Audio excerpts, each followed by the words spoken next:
আগে কারো জ্বর টর হইলে যখন আমরা ছোট ছিলাম তখন বাজার থেকে শিং মাছ নিয়ে এসে ঝোল করে দিত, তাহলে নাকি কিন্তু সুস্থ হয়ে যাবে বা গায়ে শক্তি পাবে। এই জন্য বিশেষ করে জ্বর থেকে ওঠার পরে যখন অনেক দুর্বল লাগতো তখন এই মাছটা অবশ্যই খাওয়াতো।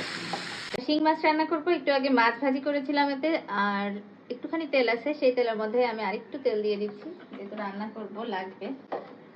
শিং মাছ ভুনা না, একটু ঝোল ঝোল করবো। শিং মাছের ঝোল খাওয়া কিন্তু খুব দরকারি, শিং মাছই খুব উপকারী একটা মাছ।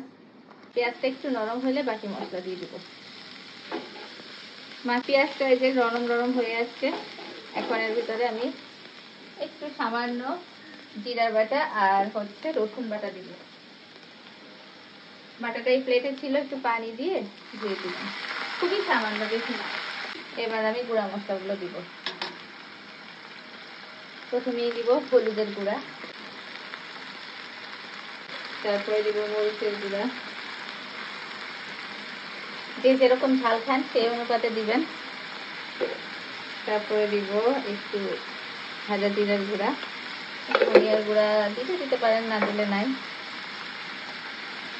যেহেতু ধনে পাতা দিব না, একটু সামান্য দিয়ে দিচ্ছি, কারণ আমার কাছে ধনে পাতা এখন নাই। আর যেটা দেওয়া হয়নি সেটা হচ্ছে লবণ। লবণটা অবশ্যই দিতে হবে, লবণ ছাড়া কোনো কিছুই স্বাদ হবে না। এবার এই মশলাটাকে খুব ভালো মতো কষায় নেব।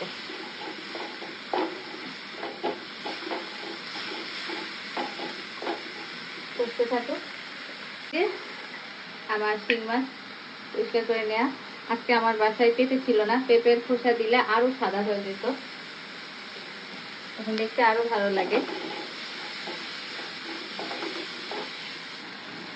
এই যে দেখেন মশলাটা কষে গেছে, এখন আমি এর মধ্যে শিং মাছগুলো দিয়ে দিচ্ছি। এত উপকারী পুষ্টিকর একটা মাছ। আগে কারো জ্বর টর হইলে যখন আমরা ছোট ছিলাম তখন বাজার থেকে শিং মাছ নিয়ে এসে ঝোল করে দিত, তাহলে নাকি কিন্তু সুস্থ হয়ে যাবে বা গায়ে শক্তি পাবে। এই জন্য বিশেষ করে জ্বর থেকে ওঠার পরে যখন অনেক দুর্বল লাগতো তখন এই মাছটা অবশ্যই খাওয়াতো। তাই একটু কষায় নিয়ে ঝোল দিয়ে দিব।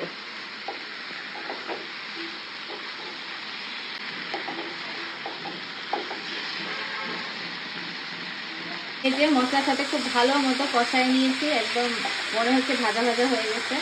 এরপরে আমি এটার ভিতরে পানি দিয়ে দিই, ঝোলের পানি দিয়ে দিব। যে পরিমাণে ঝোল খেতে চান ঠিক সেই পরিমাণেই পানি দিবেন। আমি খুব বেশি ঝোল রাখবো না, আবার একেবারে শুকনা শুকনাও করবো না, সেজন্যই দিচ্ছি। এই মাছটা আরো পরিষ্কার হলে আরো ভালো দেখা যায়।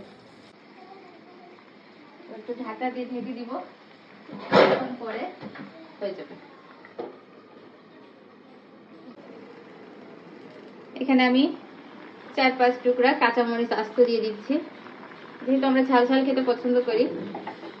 তো ঝাল দিয়েছি কিন্তু খুব বেশি না, যার আরেকটু ঝাল খেতে ইচ্ছা করবে তাহলে কাঁচামরিচটা একটু ডলে নিলেই হবে।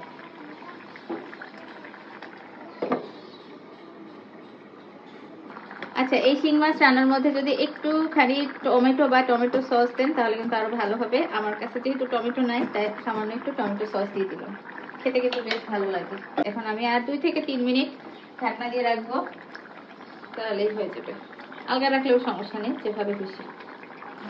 এই যে আমার শিং মাছ রান্না করা শেষ। আচ্ছা, একটুখানি ডিম ছিল, ওই ডিমটা গলে যায়, দেখেন মনে হচ্ছে কেমন কাসুন্দি দিয়া। তবে এটার টেস্ট কিন্তু খুব ভালো হয়েছে। আপনারা এরকম টমেটো বা একটু টমেটো সস দিয়ে রান্না করে দেখতে পারেন, ভালো লাগবে আশা করি। এখন নামিয়ে ফেলবো, রান্না শেষ। এই তো রান্না শেষ করে এখন এইভাবে পরিবেশন করলাম। এটা কিন্তু খেতে খুবই মজা হয়েছে। সবাই সুস্থ থাকবেন, ভালো থাকবেন, আমার সাথেই থাকবেন। আল্লাহ হাফেজ।